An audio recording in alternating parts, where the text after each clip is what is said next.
નવસારીમાં પ્રાકૃતિક ખેતીને પ્રોત્સાહન આપવા માટે એક મહત્વપૂર્ણ પગલું ભરવામાં આવ્યું છે। કેન્દ્રીય જળશક્તિ મંત્રી અને નવસારીના સાંસદ સી.આર. પાટીલના હસ્તે અટલ બિહારી વાજપેયી સ્થિત મહાનગરપાલિકા શોપિંગ સેન્ટર ખાતે પ્રાકૃતિક વેચાણ બજાર કેન્દ્રનું ઉદ્ઘાટન કરવામાં આવ્યું। આ કેન્દ્ર દર અઠવાડિયે મંગળવાર અને ગુરુવારે સવારે 8 થી 11 વાગ્યા સુધી કાર્યરત રહેશે અને જ્યાં પ્રાકૃતિક ખેતી કરતા ખેડૂતો તેમની તાજી શાકભાજી અને ફળફળાદીનું વેચાણ કરશે।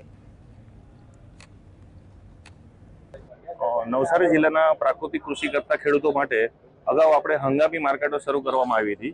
આજ રોજ મહાનગરપાલિકાના સહયોગથી અહીંયા આપણને કાયમી જગ્યા ફાળવવામાં આવી છે।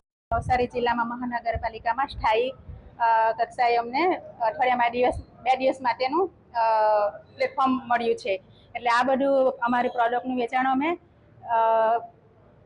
કરી શકશું અને શહેરના લોકોને સારી એવી પ્રોડક્ટ મળી શકશે અને અમને અમારી પ્રોડક્ટનું સારું એવું પ્લેટફોર્મ મળશે। એ દ્વારા અમને આર્થિક રીતે સારો એવો લાભ થશે।